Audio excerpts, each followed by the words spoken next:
اعوذ باللہ من الشیطان الرجیم بسم اللہ الرحمن الرحیم اللہم صلی علی سیدنا محمد معدن الجود والکرم وآلہ وسلم۔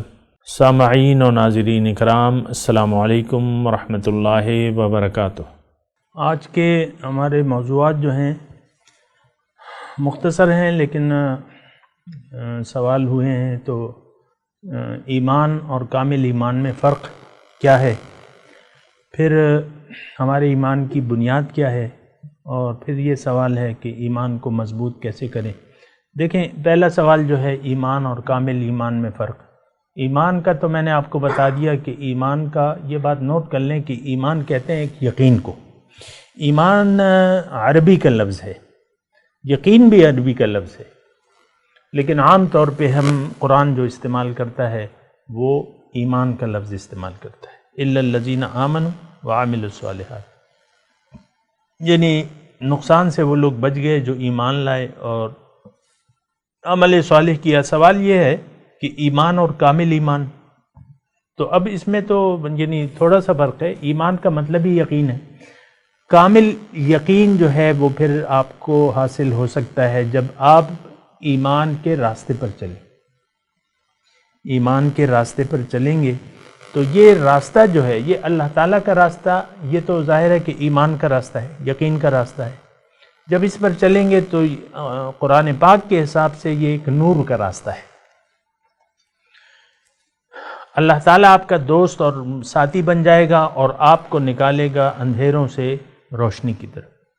اللہ ولی الذین آمنوا یخرجہم من الظلمات الی النور، اللہ تعالیٰ مومنوں کا دوست ہے، اس کو تاریکیوں سے روشنی کی طرف لے جاتا ہے۔ یعنی آپ دیکھ لیں نا، ہم مخلوق جو ہے اس وقت تاریکی میں ہے، اگر اللہ کو منزل بنا کے آپ اللہ تعالیٰ کے راستے پر چلنے کا عزم کر کے محمد الرسول اللہ کے طریقے کے مطابق اور مقامی طور پہ ایک رہنما کی رہنمائی میں اللہ کے راستے پر جب آپ چلنا شروع کر دیتے ہیں تو در حقیقت باطنی طور پر اب آپ چاہتے ہیں کہ میں تاریکی سے نکلوں اور نور کی طرف چلا جاؤں، تو اللہ تعالیٰ پھر آپ کا ساتھی بن جاتا ہے۔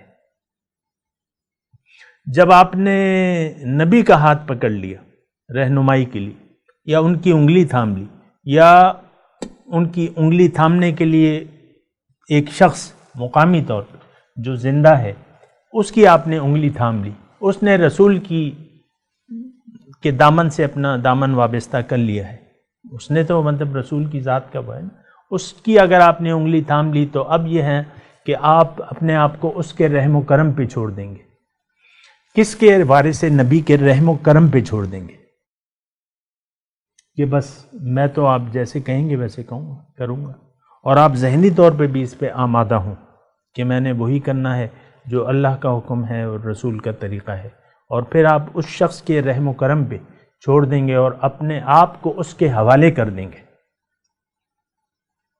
اصل تو حوالگی اللہ تعالیٰ کی ہے، اللہ کے حوالے کرنا ہے، کیونکہ بیعت ہوتی ہے دراصل اللہ کے ہاتھ پہ، پھر اس کی تکمیل ہوتی ہے، پھر اس کی وفا ہوتی ہے۔ یہ ایک بیعت کیا ہے؟ یہ ایک وعدہ ہے، آپ وعدہ کر لیتے ہیں اللہ سے، پھر اس کی تکمیل میں آپ اب یہ چاہیے یہ کہ آپ اپنے آپ کو اللہ کے حوالے کر دیں۔ تو اب کیسے کریں گے؟ آپ پیغمبر کے حوالے کر دیں۔ پیغمبر ہماری نظروں کے سامنے نہیں ہے تو اس کا ایک نمائندہ اس کے حوالے کر دیں اپنے آپ کو، تو آپ کا وہ سودا جو ہے بس اب وہ پکا ہو گیا، آپ ایک طریقے کے مطابق چل دیے۔ اب یہ ہے نا کہ آپ جتنا بھی اس راستے پر چلیں گے آپ کا ایمان کامل سے کامل تر ہوتا چلا جائے گا، یقین کے درجات جو ہے وہ بڑھتے جائیں گے۔ عین الیقین وہ ہے نا، علم الیقین ہے، پھر حق الیقین ہے، اور پھر عین الیقین ہے۔ یہ تین درجے ہیں یقین کے۔ ثم لترونها عین الیقین۔ دیکھیں، یہ بھی میں تھوڑی سی اس کی وہ وضاحت کر دوں۔ علم الیقین، علم الیقین کا مطلب یہ ہے کہ آپ کو یہ علم ہو، یعنی اگر میں آپ کو مثال کے ذریعے سمجھاؤں، آپ کھڑے ہیں، آپ سے دور 1 کلومیٹر دور کہیں سے دھواں اٹھتا نظر دیکھ رہے ہیں، آپ دھواں اٹھ رہا ہے، تو آپ وہ کہیں گے کہ بھئی یہاں آگ لگی ہے، کہیں بہت بڑا دھواں ہے، تو آپ کا علم ہوگا، آپ دھوئیں کو دیکھ رہے ہیں، تو اس کو کہتے ہیں علم الیقین۔ آپ نے دور سے ایک دھواں اٹھتا ہے دیکھ لیا، علم الیقین۔ آپ جب سفر کرتے ہیں اس کی طرف تو آپ آگ کو دیکھ لیتے ہیں اپنے سامنے، ان شعلوں کو دیکھ لیتے ہیں، اس کو کہتے ہیں حق الیقین۔ حق الیقین یعنی آپ اپنی آنکھوں سے دیکھ لیتے ہیں۔ پہلے آپ نے علم آ گیا، پھر آپ کی آنکھوں نے دیکھ لیا، اب حق الیقین یہ ہے کہ تھوڑا سا آپ آگ کے مزید قریب جاتے ہیں، اس کی گرمی محسوس کرتے ہیں، اس کے زیادہ قریب ہوئے تو بال آپ کی مثال کے طور پہ جلا دیے۔ بعض وقت چولہا جلا دیتا ہے نا، اب ایک دم بھڑک اٹھتا ہے تو بالوں کے وہ جلنے کی خوشبو آتی ہے، وہ چیز جو ہے وہ ہے حق الیقین کہ واقعی یہ گرم آگ ہے، کوئی جادو نہیں ہے۔ بعض اوقات وہ ہوتا ہے نا، خواب انسان دیکھ لیتا ہے تو وہ کہتا ہے اپنے آپ کو چٹکی لیتا ہے،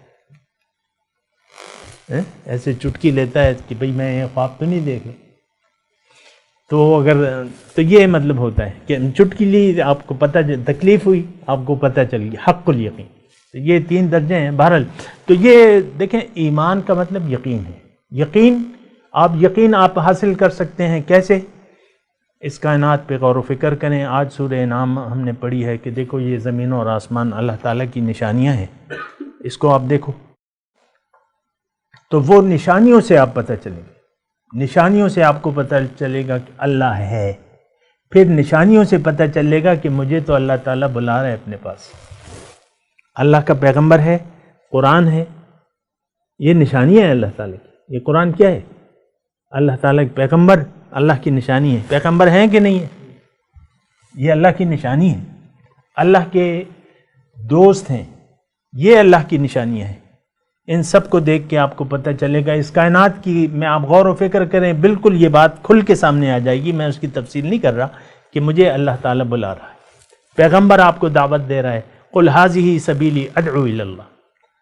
آپ کہہ دیجئے اے حبیب ان سے کہ میرا تو مشن فقط یہ ہے کہ میں لوگوں کو اللہ کی طرف بلا رہا ہوں، داعیا الی اللہ باذنہ وسراجا منیرا۔ آپ اللہ تعالیٰ کی طرف دعوت دینا ہے، وانک لتدعوہم الی صراط مستقیم صراط اللہ الذی لہ ما فی السماوات والارض۔ آپ ان کو بلانے والے ہیں اللہ کی طرف، اور یہ اللہ کے راستے، تدعوہم الی صراط مستقیم، صراط مستقیم کی طرف، اور یہ راستہ اس ذات کا راستہ ہے جس کے لیے ہے جو کچھ آسمانوں میں ہے اور زمین میں ہے۔ تو یہ تو بالکل واضح ہے، یہ علم الیقین ہمارا آ گیا ہے، آ جانا چاہیے۔ ہمیں کسی شک و شبہ میں مبتلا نہیں ہونے چاہیے کہ بھئی میری منزل تو اللہ ہے اور یہ کیا ہے نا، نہیں، آپ کو پورا یقین ہو، علم الیقین ہو۔ پھر اگر آپ یعنی بیعت کر لیں گے اللہ تعالیٰ سے، اور اپنے آپ کو حوالے کر دیں گے، اپنے آپ کو بیچ ڈالیں گے، اور ایک ذریعے کے ذریعے، ایک وسیلے کے ذریعے، وابتغوا الیہ الوسیلۃ، تو پھر کیا ہوگا؟ آہستہ آہستہ آپ کا حق الیقین آ جائے گا، نہیں وہ عین الیقین آ جائے گا، مشاہدہ آپ کر لیں گے۔ اعبد ربک کأنک تراہ، رب کی بندگی ایسا کرو گویا کہ وہ تمہارے سامنے ہے، تم اسے دیکھ رہے ہو، گویا کہ تم کأنک تراہ۔ حضور فرماتے ہیں کہ احفظ اللہ تجدہ تجاہک، اپنے رب کے احکامات و نواہی کی حفاظت کرو، تم اسے اپنے سامنے پالو گے، تجدہ تجاہک۔ یہ حق الیقین ہے، نہیں عین الیقین ہے، اپنے آنکھوں سے آپ دیکھ رہے ہو۔ یہی مرتبہ احسان ہے جو حدیث میں آتا ہے کہ حدیث جبرائیل میں کہ احسان کیا ہے۔ مل جبرائیل نے فرمایا، پوچھا حضور سے کہ مل احسان یا رسول اللہ، احسان کیا ہے؟ پہلے اسلام کا پوچھا، پھر ایمان کا پوچھا، پھر احسان کا پوچھا۔ اب یہ اسی طرح درجات ہیں، پہلے آپ نے اسلام قبول کر لیا، اس پر یقین کر لیا، اب یہ ہے کہ احسان کا درجہ ہے۔ یہ جو صوفیاء ہیں یہ آپ کو اس منزل کے تک پہنچنے کے لیے مدد دیتے ہیں کہ رب آپ کے سامنے ہو، آپ کے سامنے رب ہو جاتا ہے۔ تو جب آپ ایک یقین کے ساتھ آپ سفر کرتے ہیں تو ایسا ہوتا ہے کہ رب آپ کے سامنے ہوتا ہے، رب آپ کے دل میں آ جاتا ہے، آپ کا دل عرش الہی بن جاتا ہے۔ تو آپ کا وہ کنیکشن جو ہے ایسا ہو جاتا ہے کہ بس وہ آپ ہر وقت اس سے بات چیت کر سکتے ہیں، وہ آپ کے دل ہی میں تو ہے۔ تو بس یہ ایک وہ ہے، تو یہ ہوتا ہے عین الیقین، میں نے دیکھ لیا۔ جب آپ دیکھ لیں کیا شان احمدی کا چمن میں ظہور ہے، ہر گل میں ہر شجر میں محمد کا نور ہے. تو اسی طرح آپ دیکھتے ہیں، مطلب کائنات کو دیکھتے ہیں، پھر آپ کی آنکھیں بدل جاتی ہیں، ویژن جو ہے، پھر آپ دنیا کی چیزوں کو کسی اور نظر سے دیکھتے ہیں، اللہ کی نظر سے. اتقوا فراست المؤمن، مومن کی فراست سے ڈرو، یہ اللہ کی آنکھ سے دیکھتا ہے. فإنہ ینظر بنور اللہ، میں اس کی آنکھیں بن جاتا ہوں.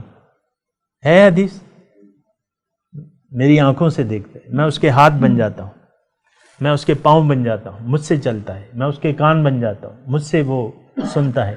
تو یہ پھر قوتیں آپ کی جو ہے، آپ جتنا یہ دیکھیں ایسی بات نہیں ہے، آپ جتنا مثال کے طور پہ ٹھنڈ ہے، اور جتنا آپ اس ٹھنڈ میں جائیں گے، برف میں جائیں گے، برف میں گرا دیں گے تو آپ برف بن جائیں گے، آپ جم جائیں گے.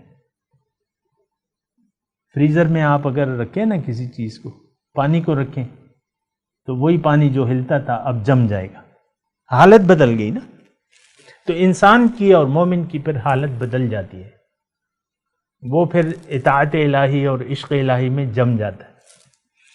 تو یہ ہے کہ ایمان کو مضبوط کرنے کا ذریعہ میں نے آپ کو بتا دیا. وآخر دعوانا ان الحمد للہ رب العالمین. مولاي صل وسلم دائما ابدا على حبيبك خير الخلق كلهم